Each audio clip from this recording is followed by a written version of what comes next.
Bueno, pasamos entonces ahora, una vez ya sé que es una sepsis, o ya lo más probable es que sea una sepsis, ¿qué hago? Hay dos cosas que uno busca hacer de manera conjunta.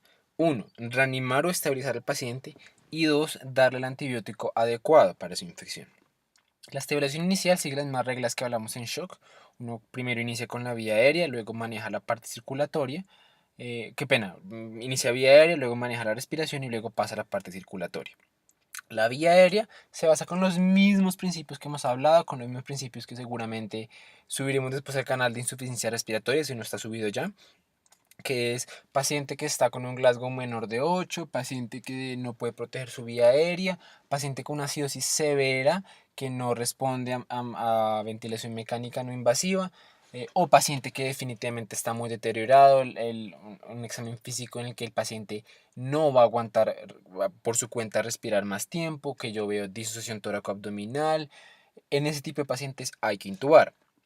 Si el paciente tiene una neumonía inmunosuprimido, si el paciente tiene un edema pulmonar cardiogénico, si el paciente tiene un EPOC exacerbado, en ese tipo de pacientes me voy más con una ventilación mecánica no invasiva primero. Y si no tiene nada de lo anterior y le falta un poquito de oxígeno, pues un sistema usualmente de bajo flujo. Entonces nos vamos con una máscara que puede ser simple o puede ser de no reinhalación o con una carona nasal dependiendo de qué tan baja está la saturación y qué tanta dificultad respiratoria tenga el paciente. Mismos principios.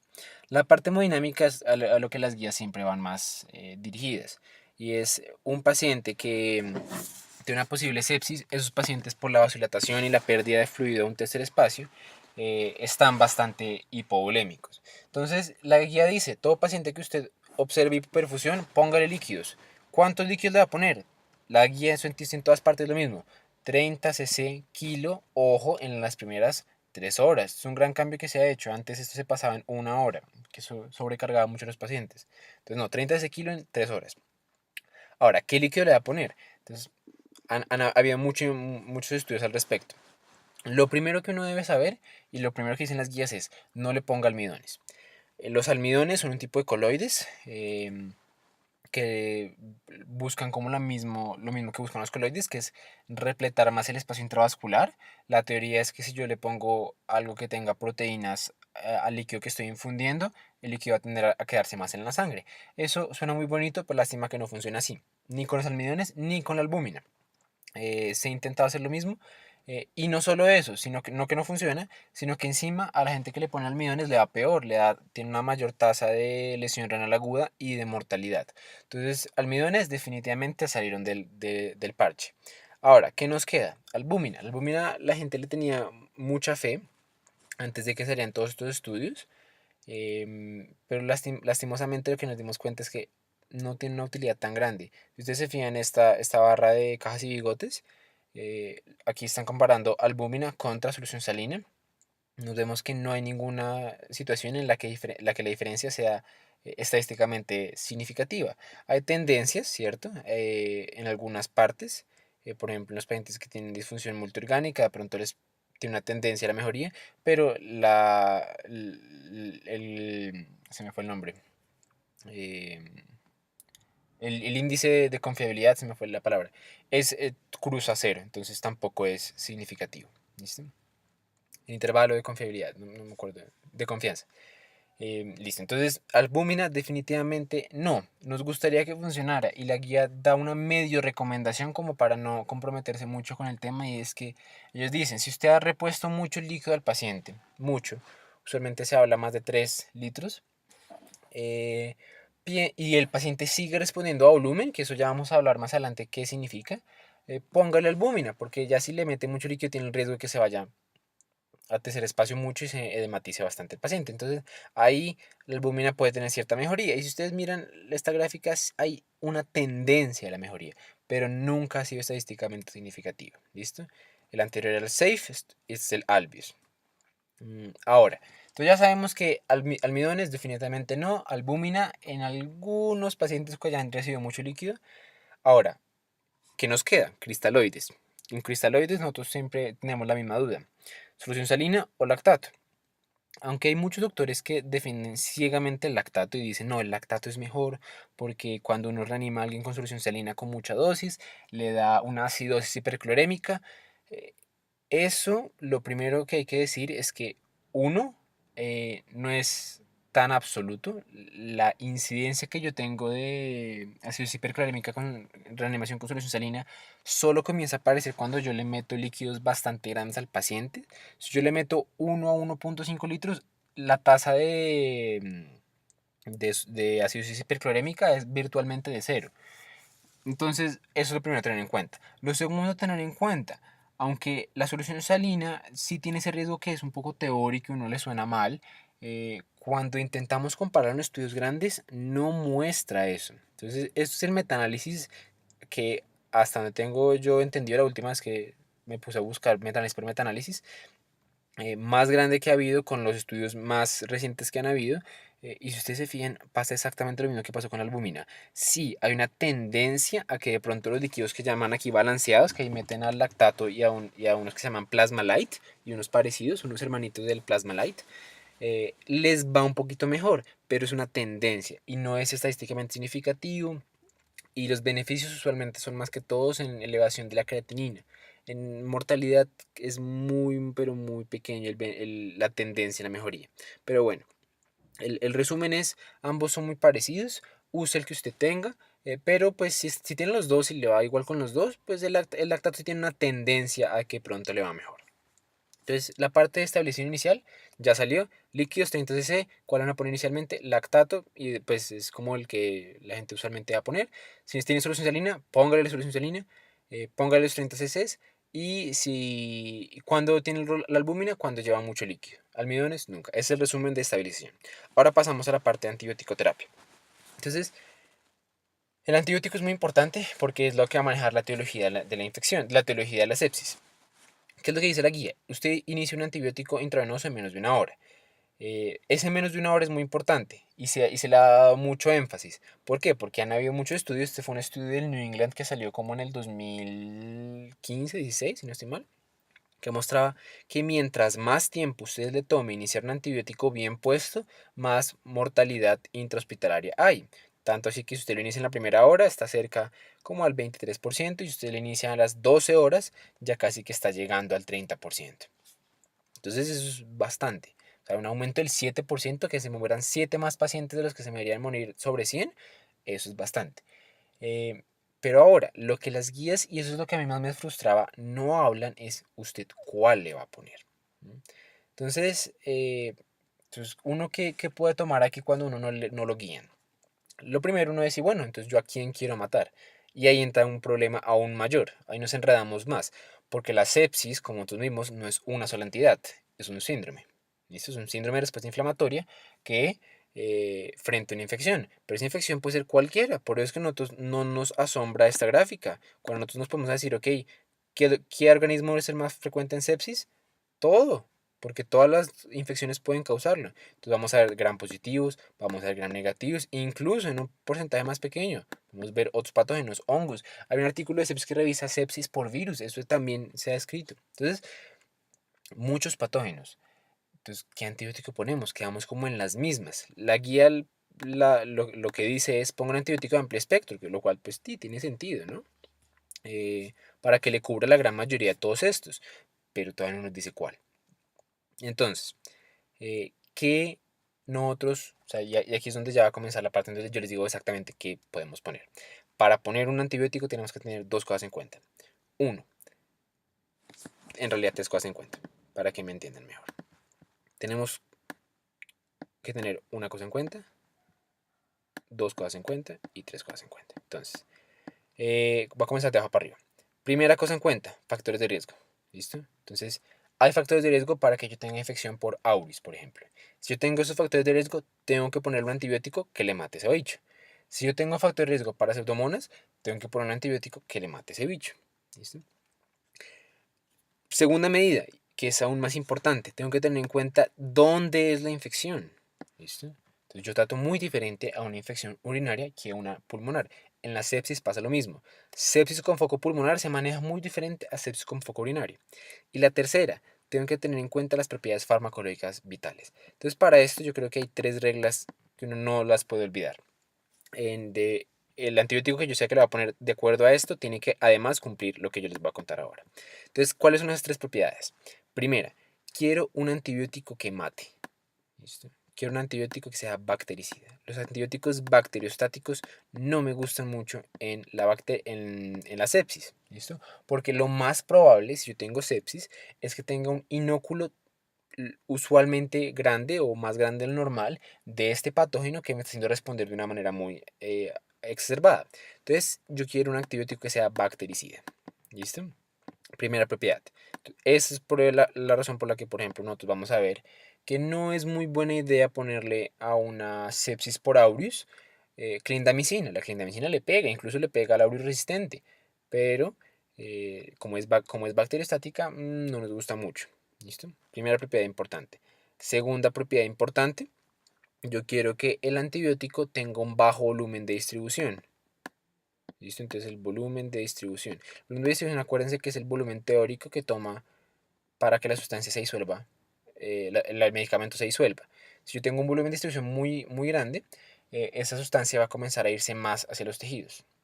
Entonces eso tampoco es bueno, porque si la sustancia comienza a irse más a los tejidos, no se queda en la sangre, que probablemente es el sitio de mayor virulencia del patógeno. Es la razón por la que tomamos hemocultivos, después de todo. Entonces, que tenga un bajo volumen de distribución. Y tercera propiedad, bueno, pues la primera, la que es obvia, la que tiene que ser de amplio espectro, eso ya lo dijimos, amplio espectro, listo. Pero una tercera propiedad, que llegue al tejido, listo, que llegue al tejido y que actúe en el tejido.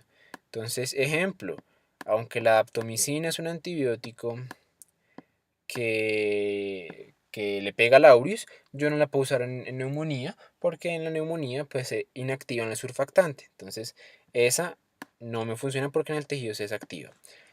Tengo un derrame pleural por X patógeno y ese derrame pleural está causando sepsis, no le puedo poner aminoglucósidos porque los aminoglucósidos se inactivan en el derrame, etcétera, etcétera. Entonces, 3 propiedades farmacológicas, pegarle al foco y mirar factores de riesgo, es todo lo que va a tener en cuenta para elegir el antibiótico.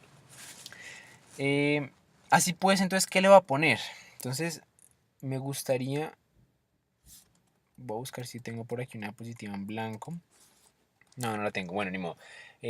Aquí yo puse como unos esquemas que uno puede encontrar en la literatura. Los puse porque se encuentran en la literatura. Usualmente me baso en guías de ITSA para llegar a estos esquemas. ¿De dónde los saqué? Literalmente uno se mete neumonía, que sería en la comunidad, en paciente, en ITSA. Y uno busca el grado más severo en la neumonía. Ese grado usualmente es el manejo que se hace para sepsis. Lo harto es eso, lo harto es que toca ver todas las guías de cada infección y buscar eso. Entonces, esto es lo que dicen las guías. Si tiene una infección pulmonar y es comunitaria, usted de manera general va a irse con un beta-lactámico más un inhibidor. Entonces, ejemplo, ampicilva. ¿Listo? Ampicilina sulbactam es un buen ejemplo. Si usted tiene más macrolio. ¿Listo? Entonces, eso es un esquema general para una neumonía comunitaria que ya está bastante severa, que ya tiene sepsis. Si ese paciente encima de tener la infección pulmonar tiene riesgo de pseudomonas por X o Y razón, entonces uno modifica ese esquema de acuerdo. Entonces, de acuerdo a eso. Entonces, el beta-lactámico, por ejemplo, ya no sería ampicilina sulbactam, sino que sería piperacilina tazobactam más un macrolide. ¿Listo? Esquema general. Si el paciente está hipotenso, si el paciente está choqueado, usted encima de eso le va a añadir lo que la guía me dice y lo que las guías dicen que usted debería cubrir cuando el paciente está choqueado, malo y usted no tiene claro qué bacteria lo está causando. Y es un aureus, que esto ya, ahorita ya lo vamos a manejar más adelante. Entonces se llevaría su beta-lactámico más su inhibidor más macrolido más vancomicina. Y la gente dice, oye, pero tan raro, eso, ¿cómo así que beta-lactámico más vancomicina? No, eso en realidad es manejo de elección actualmente para manejar un posible aureus. Acuérdense, hay un efecto que no vamos a hablar ahorita que se llama el efecto de Columpio o Seesaw, que habla de cuando yo tengo un aureus meticilina resistente, que es como la peor escenario, ponerle los dos medicamentos, la oxa y la banco, hace que la vancomicina funcione mejor. Entonces, ese es el esquema, con esos 4 antibióticos. Si la neumonía hospitalaria, probablemente yo me voy con un beta-lactámico antipseudomónico más un macrólido. Y si encima de eso tengo riesgo de bacilos gram negativos, me voy con un beta-lactámico antipseudomónico más macrólido más, adivinen, otro antigram negativo. Entonces me puedo ir con un aminoglucósido. Entonces ustedes pueden ver que esquemas de neumonía pueden ser súper agresivos. Tener beta-lactam, o sea, ejemplo, ampisulva más claritro más banco. Eso es un esquema que existe. Si es riesgo de pseudomonas, piptazo más claritro más banco, existe. Si es hospitalaria, piptazo, porque tiene que ser ampi, tiene que ser antipseudomona. Entonces, piptazo más claritro más amica. Uf, muy, muy agresivo, muy nefrotóxico, pero ni modo. Cuando uno no sabe qué puede causarlo, prioriza eso porque eso le está dañando, lo va a matar. Entonces, uno lo pone inicialmente. Abdominal, las guías les gustan mucho las quinolonas. Entonces, ellos dicen quinolona metronidazol. Eh, a ver, las quinolonas cada vez menos nos gustan, cada vez nos gustan menos. Entonces, este esquema, pues nada, si está apareciendo un parcial, pues ponerlo. Pero para la vida, y yo creo que futuramente eso se va a modificar. Metronidazol, sí, dejemos ese me gusta porque cubre anaerobios. Pero pongámosle otra cosa, o algo que me cubra enterobacterias. Entonces, ampisulva es una opción. Entonces, una buena opción para yo ponerle manejo a alguien con una. ¿Con una qué? Con una sepsia abdominal, ampicilina metronidazol, buenísimo. Si tiene riesgo de pseudomonas, piptazo metronidazol. Listo, ya están viendo más o menos cómo funciona el jueguito. Sepsis urogenital, depende. Entonces, el esquema general que dan es pongo un beta-lactámico que le cubra pseudomonas. Lo ideal si está muy, muy malito el paciente. Y usted le puede poner o quitar un aminoglucósido. Entonces aquí hay mucha variabilidad, es lo que dicen las guías, pero en la práctica yo he visto que uno tiene como dos escenarios clave. El escenario del paciente que está choqueado, el paciente que en verdad si uno no le pone el que es, lo mata. En este paciente que está choqueado la gente a veces incluso llega y de primerazo saca su carbapenémico. ¿Listo? Y está escrito en la literatura a veces, que usted si tiene un paciente choqueado no se da el lujo y se pone el carbapenémico de entrada. Y lo mismo, existe la posibilidad de que usted le ponga o le quite, o sea, más o menos el aminoglucósido. La información sobre esto está todavía cocinándose. Hace recientemente, por ahí hace un mes, salió un artículo que decía que añadirle un aminoglucósido a un carbapenémico o a un beta-lactámico sin identificar el patógeno no mejora la mortalidad. Pero bueno, algunos sitios todavía lo hacen. Entonces, paciente choqueado, no vamos con el carbapenémico. Paciente no choqueado, ahí sí de acuerdo. De pronto un beta-lactámico más un aminoglucósido. Si no tiene mucho, o sea, si el paciente es alguien de la comunidad normalito, incluso esto se podría obviar. Incluso saben que con el lampisulva nos iría bien. ¿Listo? Con el ampisulva nos iría bien. Si yo tengo mucho miedo, le puedo poner ampisulva más aminoglucósido. Bien. Entonces, ese sería un buen esquema. Acuérdense que los aminoglucósidos también cubren pseudomona. Y en realidad, por lo menos en hospitales que nosotros del Rosario rotamos, eh, los pocos estudios que se han hecho en esos sitios muestran que la resistencia a los aminoglucósidos es bastante buena en los perfiles de nuestras pseudomonas. Eso pues toca individualizarlo. Bien, entonces ya dijimos neumonía, muchos de los antibióticos. Ya dijimos abdominal, es un esquema un poquito más sencillo. Urogenital, dependiendo, choqueado, carbapenémico, no choqueado, beta-lactámico, ampisulva, piptazo, más aminoglucósido. Nos vamos con infecciones de piel y tejidos blandos. Si la infección es purulenta, aquí se van clindamicina, pero tachen eso de su mente. Acuérdense que la clindamicina no nos gusta en sepsis. La clindamicina es bacteriostática, la clindamicina se va más a los tejidos de lo que nos gustaría. No nos gusta en bacteremia, entonces nos vamos es con banco. Esa va a ser nuestra opción. Y en realidad, si está muy malo, si el paciente está choqueado, yo no voy con la combinación que les di ahorita. Banco más oxa. ¿Listo? Banco más un beta-lactámico, oxacilina, me refiero aquí.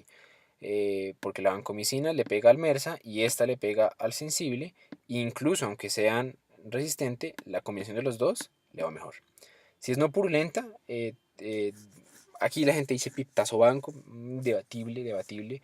em, pero bueno, es un buen esquema inicialmente. Ampicilina sulbactam más vancomicina funcionaría muy parecido en realidad con nuestra epidemiología. Acuérdense que estas guías a final de cuentas son americanas. Pero bueno, catéter, infección asociada a catéter, vancomicina sí es obligatoria, básicamente, porque acuérdense que patógenos más frecuentes, aureus, epidermidis. Entonces, infección asociada a catéter, me gusta la vancomicina. Y se va con el beta-lactámico. Si tiene riesgo de pseudomonas, pues se va con un antipseudomónico. Si no, puede ser algo como Vancooxa. Perfectamente puede ser Vancooxa. Bacteremia y pacientes sin foco. Uno, recalcar aquí, no se policultiva, solo hemocultivos.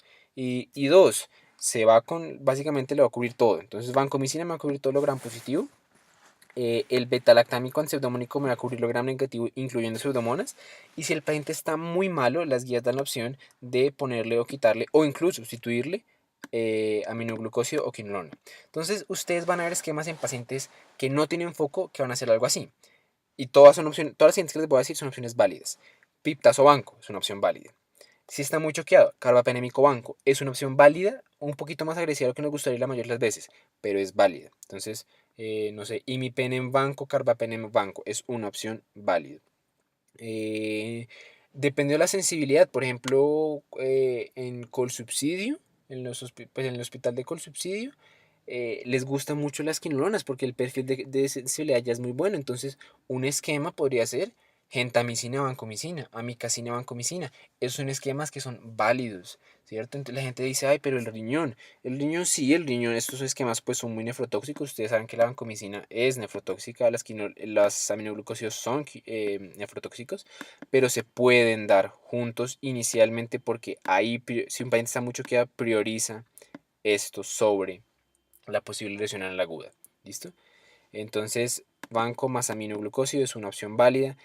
Y finalmente, si la resistencia de nuestro hospital es una porquería y toca poner quinolona, pues ni modo, toca poner quinolona, pero acuérdense que no nos gustan las quinolonas porque inducen resistencia en sepsis. Vimos casi todos los focos, probablemente el único que creo importante que falta resaltar es el foco de sistema nervioso central. Acuérdense que en meningitis nos gusta la combinación vancomicina porque es una combinación que cubre a los patógenos más frecuentes, cubre el neumococo resistente, cubre a Neisseria, cubre a todos ellos. Y ya son todos. ¿Que eso toca repasarlo? Sí, un montón. Son muchos antibióticos, son con muchas combinaciones. Y encima de esto, dependiendo de cuál es mi riesgo, yo lo voy como ajustando. Entonces, lo que hablábamos ahí entre líneas, de que si yo tengo riesgo de pseudomonas, es piptazo. Si no tengo riesgo de pseudomonas, es ampisulva. Que si tengo riesgo de MRSA, encima de todo esto le añado banco. Bien, entonces eso se va modificando. Los factores de riesgo que se tienen en cuenta son estos que aparecen ahí en la pantalla. Estos para Staphylococcus aureus, todos esos de aquí. Y para Pseudomonas son todos esos de acá. La mayoría son muy parecidos, son cosas que uno cuando los lee tiene mucho sentido. De fungemia, esto es un tema que no me quiero meter mucho aquí porque se pierde un poco la charla. Pero si yo tengo un paciente, típico paciente hematológico, con un cáncer hematológico que está neutropénico, está en la UCI, le han puesto antibióticos, a ese paciente me gustaría cubrirle hongos también, en el paciente que tiene sepsis. Entonces le podría poner un voriconazol, dependiendo de qué tan malo esté, le podría poner anfotericina, bien. Pero estos van a ser nuestros medicamentos como base para comenzar. Listo, entonces vamos a dejar el video hasta aquí porque ya está bastante largo y vamos a ver qué hacemos después de que le ponemos todo esto al paciente. ¿Qué hacemos? Que esto es en realidad lo que sigue y lo que la gente no le pone tanta atención, pero vamos a dejar el video acá.